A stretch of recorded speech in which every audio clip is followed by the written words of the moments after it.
Good morning. Welcome to day 2 of the South Carolina Manufacturing Conference and Expo. I am joined today on the innovation stage with Taylor Powell. She is the Chief Operating Officer of IMS. Taylor, can you give us a little background? So I've been working at Industrial Motor Service for about 7 years now. I started there when I was 18 years old, and it is my dad's company. He has been with the company since he was 18 years old as well. He really learned the trade from the ground up, and then he bought the company in 2015. So I've kind of learned everything I know from him as well. Well, for those who may not know, can you give us an overview of what IMS does? What kind of role does it play in the manufacturing scope? Yeah, so we're an electrical apparatus repair company, and I word it that way because when I say electric motor repair shop, a lot of people think we only do electric motors, but we rebuild and remanufacture motors, pumps, gearboxes, VFDs, basically what we've coined as a phrase that says, if it turns, we fix it. And then on top of that, we like to think of ourselves as a remanufacturer because what we're doing is restoring life and extending the life of motors. And then our customer base is all of the BMW suppliers, Michelin, Bosch, Sealed Air, Plastic Omnium, and all the other different industries that are in South Carolina. So we have a wide variety. So we like to think that we're the heart behind manufacturing, keeping it running. And you have a bit of I would say, a different approach into the industry, and that type of out-of-the-box thinking has served you well with your dad's company, and it's brought a lot of innovation. Can you kind of speak to that? Yeah, so the culture at IMS, I like to think, is a little bit different. So first of all, the training that I do with my girls in the office is based off of my time at Chick-fil-A. So I try to build a training model after that. And the idea is everyone knows the name Chick-fil-A, and I wanted us to be a motor shop like that. So I wanted us to be a household name in the manufacturing world. So it's like, if there's a line down, I call IMS. If I have a problem, I call IMS. And then on the flip side of that, the way that we get the innovation and try to build and foster such a good culture is I was at a panel a couple weeks ago and everyone was a fan of my approach of calling it a blue collar paradise. Then that's kind of how I market it, because our guys, we know they like to eat, so we're catering lunch, we're catering breakfast. We know that guys don't like to wash their clothes, so we're doing laundry services. And then we're also trying to compete with our customers. We're trying to compete with them as well for recruiting talent. So we try to, even as a small business, offer 401k and profit sharing and all of these things that you get at the big companies. So that's really what our goal is to create and foster a culture like that. Well, that's wonderful. And I know all of that is very valuable. What do you think that most people would be surprised to learn about electric motor repair? Okay, so this is a good question. Our association, ESA, which is who we're a part of as an electric motor repair shop, they found that 86% of manufacturers right now are buying new motors and they're not repairing motors. So for us, that's crazy. But a lot of times when I walk into a plant and I'm talking to them and I'm like, hey, do you have a repair shop? And they look at me like I'm crazy. And I'm like, what are you doing with your motors? They say they're buying new. So especially in a world where we're trying to have like this circular economy, I'm like, we have a repair shop. That's an option. And it's not just putting a Band-Aid on it. We are extending the life. That is our goal, is to extend the life of the equipment. So it's just one of those things where a lot of people are surprised truly when they hear about us. And then another thing is when we repair or remanufacture, we restore it to better life than how it comes from the plant. So we use inverter duty rated wire, and then we use Class H, I'm forgetting the words, Class H insulation. But that material that we are putting back into the motor is better than what the factory even puts in there.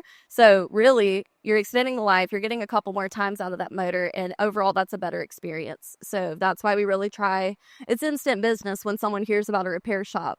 Oh, you're just buying new? Like, that's an option. We don't charge for evaluations. So at least send your motor in, and we can either look at it and tell you it's worth repairing, or if it's not worth repairing, we can also replace that with a new motor. So that's a little bit of a different experience that you get than going somewhere like Granger, somewhere like that, where it's just clicking, adding to cart, and going from there. Well, it's important in this day and time with sustainability and reduce, reuse, recycle. That fits right in. How do vendor partnerships with companies like ABB, WEG, Eurodrive, what gives IMS the competitive edge? So one thing that we have really worked on is our vendor partnerships with everyone. We want to be an authorized distributor for all of the names, because when we're an authorized distributor, we get very close access with them. Just yesterday, we had the Baldor representative down here because that's the partnership that we have, and they wanted to see us, they wanted to see us be successful. So because of that, we want to sell their brand, and it's not just a company that we're just working with and buying their equipment or selling their equipment like most people are. We're also going to start working with them. I want to train, and we do preventive maintenance in the plants for the maintenance guys. And I try to take Doug, my dad, with me everywhere I go, but he is also our acting shop foreman. So that could be very hard. So I worked with Baldor and I talked to them, and they're going to start doing some training with us to offset that. So it's really great to have all of these partnerships. But on the flip side, they know IMS. So when we call them and we need something because your line's down, they're going to help us. Baldor, I can keep going on about them. We love them, but we just got the Eagle Award. So again, just awesome. Yeah. That means that we're a top partner with them. And so as a small business, that's super important too. People might worry because we're a smaller name, but it's like we're working really hard where it matters. So if you call IMS either a repair or a replacement, we're going to get you back up and running because of that. Well, that does lead me to the next question of how do you ensure the confidence if they go this route to choose a repair over a replacement? Is there any type of warranty involved? Is there any sort of backup in case the expense for the repair ends up adding costs down the road? Yeah. So like I said, our goal is to restore it back with even better materials than what the factory is putting out there. But on the second part of that is we have a less than 1% warranty rate at our shop. So with that, we have confidence in what goes out because we're not getting a lot of rework. And so I think that's important. When people hear our name, they know that we're offering superior quality. That's been our motto for the last 36 years, is superior quality and service. And as well, we document everything meticulously when stuff comes into our shop. So at the point of pickup, we take pictures. At the point of teardown, we take pictures. When we put it back together, we're taking pictures. Because I could give an example. A couple weeks ago, there was an accessory on the motor, and it doesn't happen often, but it did come in with an accessory. And if you give a motor back to someone and it doesn't have the accessory, it doesn't matter because you have to have that to put and reinstall it. So somehow, some way, we were able to take accountability on that and say, you know what? We get it next day. We have it couriered in because that's our responsibility. So a lot of people might not get on a stage and talk about their mistake about it. But I think the fact that we are going to take responsibility every single time, that's why we go extra and beyond to take pictures and document everything, because we're always going to make sure that we keep the customer running. So that's how I think you can trust it. And on top of that, our foreman and owner, who sees every job that comes in, has 35 years of experience, and most people at our company do. Our machinist has been with us 36 years as well as our purchasing and estimating girl that is a machine. So all of these people have all of this knowledge. We know how to do it, no doubt. So we do retain talent, and that's the great thing. Do you find your customer base might seek you out if there's, I don't know, the type of warranty situation that might occur in this type of industry? Is it something that someone's going to bring to you that is maybe under warranty, or is it going to be something that's not under warranty and they're at the point where they're maybe considering replacing it? Or do you ever step in and work on things that maybe are under warranty? How does that factor in? So we're able to check out motors for Baldor and all of these other places. We are able to do that for our customers. And then also, as a repair shop, our motors come with a 1-year parts and labor warranty so that they could rest easy. I was actually at a company the other day, US Engine Valve, and they were asking us about warranties. And well, how do we make sure that these motors have warranties? Well, the tag that we put on the motors, not only do we say what work we performed on those motors, so it'll tell you that we tested it, we changed the bearings, we did all of this. They wanted it displayed on the label. And I said, you know what? I'm going to go back to my office and I'm going to make sure that we try to redo that label so it says something about where you can go and find the warranty information. But yes, we can check out motors for the vendors that they buy them from. We could do that kind of stuff. We offer it for our repairs, and we're also listening and changing things when we hear something. So it's not something that we shy away from. But we also are confident, like I said, with that less than 1% warranty rate. So we're happy to talk about that with our customers. Great. Okay, so the next question I have, it kind of touches on the predictive maintenance and testing. Can you speak to that? What is that? What role does that play? So preventive maintenance is my favorite thing to talk about. That's what I spend a lot of time doing, and we are trying to get more lunch and learn opportunities at the plants. We just did one with AFL recently. They were having some issues with their motors, and we go out and we teach a preventive maintenance course. So preventive maintenance is the most important thing. We're all talking about lowering downtime, and I just want to yell into everybody in their face and say, if you want to lower downtime, we need some preventive maintenance. It's not running the line until it's down and taking the motor off then, because you're going to have guaranteed downtime. But it's also taking in extra precautions so that if your motor runs on a VFD, making sure you're using the Aegis grounding rings to prevent that electrical fluting in your bearings. It's having conversations like that ahead of time. And then also we have to pull in procurement and purchasing and leadership, because ultimately they're the ones making the decisions, right? They're the ones that have the money. They're the ones that have the capital. They're the ones that get to decide what happens. But what we found is that oftentimes they don't speak the language of maintenance. So what we found is maintenance is usually doing everything they possibly can, and they just need someone to listen to them. So that's also where my dad has the great technical experience, and then I kind of have the operational experience. We're able to work together and kind of bridge that gap with our customers and say, okay, how can we get everyone working on the same page? Let's work on those purchase orders. Let's work on quoting. Let's improve that. Let's look at your inventory. Let's clean it up. And then he's able to say, okay, y'all have this many motors. Y'all need to do this. This is the failures, because we try to get the root cause. We don't want to just put a Band-Aid on it. If it's getting messed up because of contamination, we want to make sure we tell you that. So if that motor has came in 5 times due to contamination, we need to do something about that. So who do we need to communicate that to? So that's one of our really big goals is we want more of a consulting approach in our preventive maintenance strategy. It's a little bit different than most people would think. We're not trying to just talk to maintenance. We're trying to talk to everybody. So I think our customers really appreciate that. Well, and I think I use the term predictive, and I think in this case, predictive and preventive, they kind of go hand in hand because you're able to predict and prevent all scenarios. You touched on this earlier with the laundry and the sort of, it's a buzzword right now, work-life balance. So what sets IMS apart in terms of its team culture? And you've already listed a lot of benefits, but I think it's fascinating that you're trying to create this type of environment. Can you speak to that? Yeah. So I talk about my dad a lot because he's the blueprint, and he's honestly why the company is what the company is. I actually was trying to talk to him about how the company was before he owned it, because he worked there from 18 up. And I said, like, what kind of changes did you make in the company when you took over? And one thing that he said, and I remember as a kid, he worked a lot. I was at the shop with him at night. He would be coming home late. He was always working around the clock. And that is the hustle and drive he had to buy the company.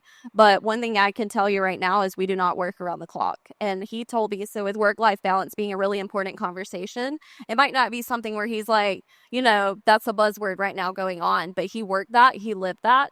And he told me, he was like, I don't want the guys missing time with their family. So we are a 24-hour 7 days a week company, because if a line goes down in the middle of the night at 2 a.m., we have to be there. But we're not making the guys work third shift. We're not making the guys work all of these. We had 7 a.m. to 3:30, and that came directly from him saying, okay, his words were, I don't want them missing time with their family. Yeah. That's wonderful. What's your approach to solving unusual or highly complex repair requests that others might turn away?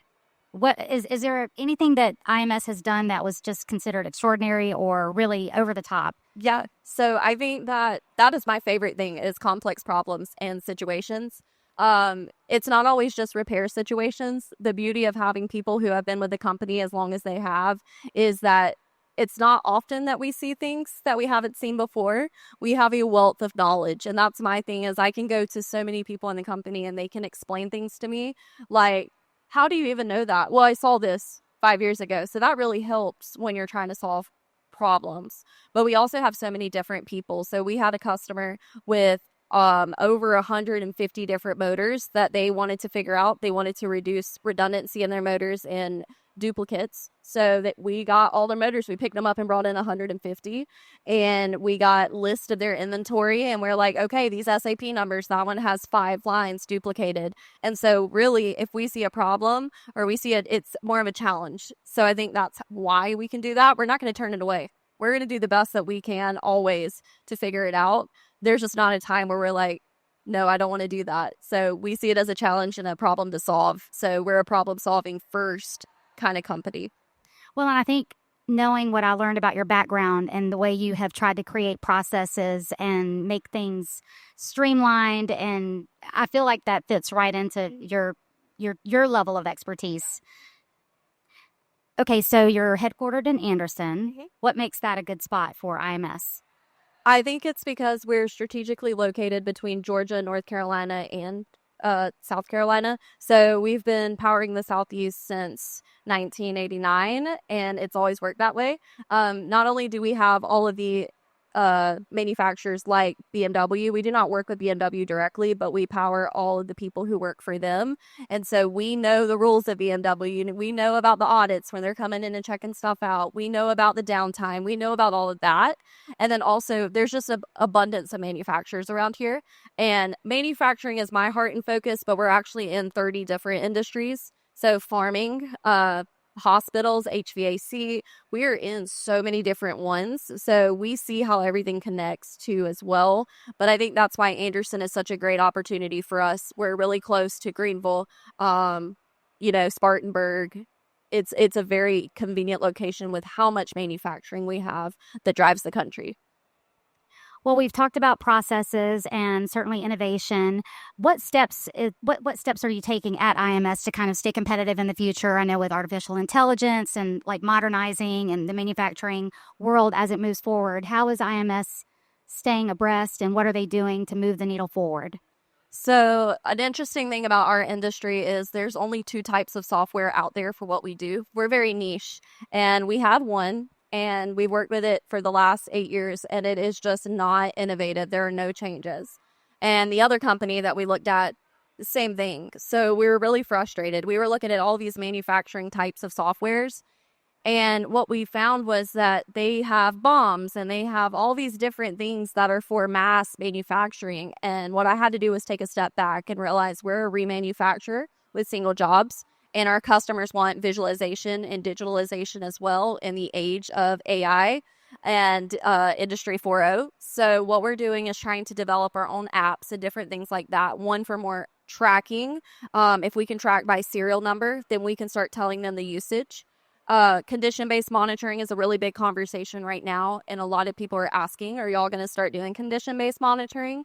And what I like to say is IMS and motor shops like us, we are the original condition-based monitoring. We would come out there and we would do the testing. Month 1, we tell you the motor's bad and you need to pull it. Month 2, the motor's bad, you need to pull it. Month 3, the line goes down and you didn't pull the motor. So with condition-based monitoring, where all it has changed is you're getting instant data. It's not someone coming out on site, but I think the same situation arises. If you're not doing something with that information, if it's not striking action, it's a waste. So for us, I don't think that we'll be the ones that install the condition-based monitoring and the sensors and all that stuff. We want to be the people that help interpret that data so that it could actually drive change in the organization. So that's kind of what our focus is on right now, is how can we partner with other industry partners to bring that? Because I think that's what we're good at. That's what we have the experience in. And what we find a lot of times is people just don't have the knowledge. They don't know how to read the data. So we want to be the people that are going to help do that. So we're developing tools, software, apps, and stuff like that that will help supplement what's already being done in the industry. And so I'm really excited about that to see where that goes. So what advice do you have for manufacturers about protecting their long-term health and motors and equipment? If you like the buzzwords of circular economy, sustainability, reliability, and you like all of those words and condition-based monitoring, and you're still buying new motors, you need to take a break and you need to consider a repair shop.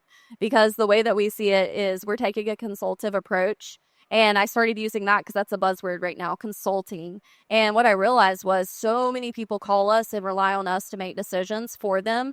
Hey, do you know what this SAP number is? I don't even know what it is. I don't know what it goes to. Do you know what machine this goes to? I don't know. What do you think we should do? Repair or replace it? They're asking us all these questions. So we've already been consulting for the last 30 something years. So I said, okay, let's coin it for what it is. It's free consulting. We're helping people make those decisions. So with us, we are going to help aid and make those decisions, and you're not going to get that opportunity just buying new. So that's why we made a point to make sure we're an authorized distributor. We're going to bring you that same value that you're getting from these big names. And I promise we're just as competitive with them. We can hang with the big guys, and you're getting that value that you're not going to get there, because we can also look at your motor. We're not sitting behind a desk. We're tearing those down all day. So we can find you different alternatives that are going to be more budget friendly. They're going to be more reliable. So we bring a lot of other things to the table. So again, if you like those buzzwords, then you need to at least consider a motor shop like IMS, I think. So that would be my advice. Well, it sounds like you're positioning yourself from a branding perspective as an expert in the industry, and there could be just the value of your consultation alone without any additional service. Very good revenue stream right there. Yeah. And right now we're not charging for it. So, I think there's opportunity there for you to move into that no, role. that's definitely the future focus is more consulting. I think there's just so much value in it. There's so many people out there, and I guarantee that I walked to on a customer's plant the other day, and I told them, I was like, if you do this and this, I promise it's going to make a difference. So that's how confident I am in what we're doing. I promise you we will bring a change just by walking in there, because we do, being in such a niche industry and so forgotten about, because no one talks about electric motors and repair shops, it's easy for us to give you a solution you've never thought of because we've been doing it. That's exactly what we've been doing, and all we've done is critically think about this stuff and just give them the answers and they run with it, but they haven't learned that thinking process. They haven't learned how to evaluate that data and things like that. So yeah, I guarantee to everyone, like, you're going to walk away with something valuable if you talk to us. Well, I want to congratulate you too on your upcoming Manufacturing Maven Award, which Thank you're going to you. be awarded here at the luncheon Yes. here soon. Is there anything we haven't discussed about IMS that you'd like to throw out there? I think we really covered it. We really hit everything. The main thing is the partnership and the consulting. Those are the highlights, that we're just a name you can trust. So if you ask around, anyone who has worked with IMS one time, they know. They know what we do. And I always tell people, you can't go and create an emergency. You can't go back to the plant and say, I need IMS right now. You can send me quotes and I can quote stuff. But the real time that we show up, I've had customers call at Friday. My favorite customer to use as an example, they called at 5 o'clock on a Friday and they needed a motor, and they told me 3 other companies did not even get back to them and their plant was down. I said, I could get a motor on a courier for you right now. You'll have it in 3 hours. And I got them back up and running, and we have their business now. So at least if you're out there and you're like, I don't know if I have a need for them right now, you can at least tuck away our information. And when you have an emergency, that's really when you realize we are the experts that you can trust, because we're not going to let you down. And that's the main thing. So keep the number handy, keep the name in the back of your head. That's why you had asked me Industrial Motor Service or IMS. Just remember IMS. Keep that in there. Branding. Yep. Yeah. IMS. Yeah. That's, if you have a problem, I want everyone to think IMS. Bearings are overheating, IMS. You've got all these things in inventory that you can't figure out, duplicated. You don't even understand what a motor is or what a totally enclosed fan-cooled motor means. Call IMS.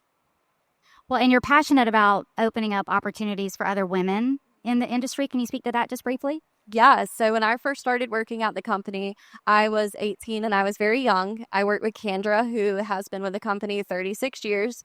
Legend has it that she has been there slightly longer than Doug. They all started when it opened. And it was just the two of us. And what I realized quickly was this wasn't even a male-dominated field. This was an exclusively almost male field. There were not women. I did not have women to look up to. And that was really hard. I told my dad all the time, I wish there was just some woman that I could talk to and learn. Because I have had days where guys will look me up and down and they will say, can I speak to a man? And they have asked me those exact words. And so a lot of times I was intimidated by being a woman. And then now I don't even pay attention to that. I work really hard to be where I'm at, and I forget that I am a woman, or that's a factor. I don't forget I'm a woman, but I forget that that's a factor, and I just show up in those rooms and I'm like, I deserve to be here.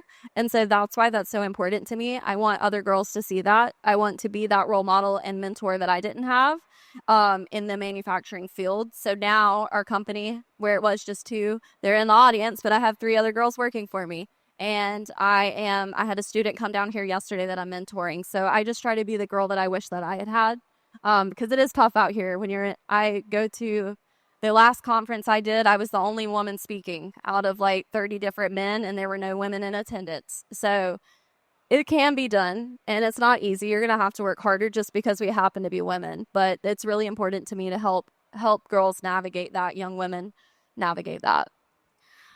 Well, I don't want to brag too much about the perks that you listed earlier, but I feel like I want to revisit that with the whole workplace culture. So it's wonderful that you're trying to extend opportunities to women, but let's circle back to the laundry service and the things. I feel like there's a wonderful perk. So I'd like to give you a chance to rattle those off again for anyone who might be looking for a job out within earshot. Okay, yeah, no, I've gotten super good at it. So first of all, we offer full benefits. We offer health benefits, dental benefits, vision, critical accident and anything like that, because a lot of times our guys do not want to get the most excellent healthcare plan. They just want to go to the emergency room if they cut their finger. So we have critical in mind for them, that critical insurance, because we know that's what you care about. We also have life insurance, because one thing about blue collar guys, they all want to make sure their families are taken care of. So our focus and the way that we handle just benefits, it's not something where we just get the cheapest rate.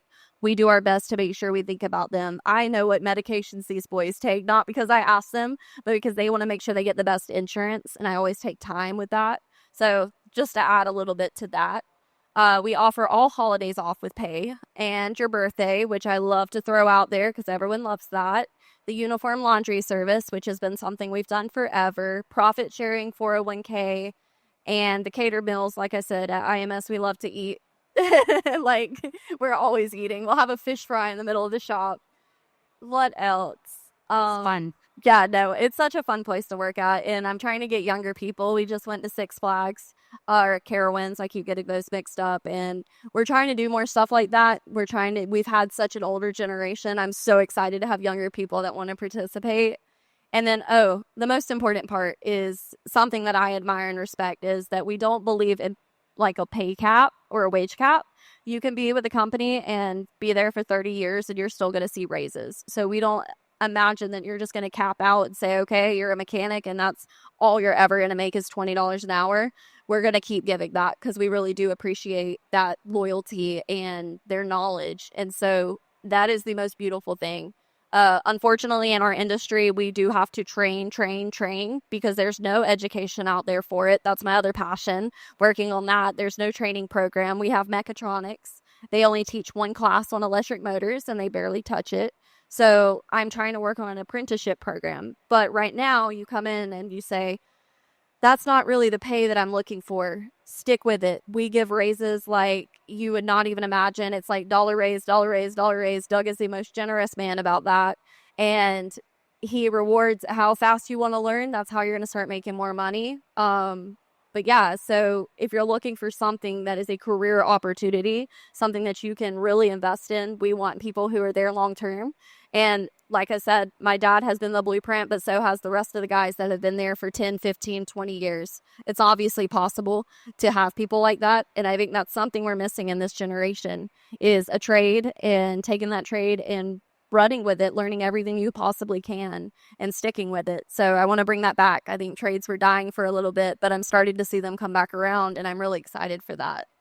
Well, it sounds like IMS is providing manufacturing solutions and also a wonderful place to work with career opportunities, including advancement and opportunities for women. And I just want to thank you so much for joining me today on stage.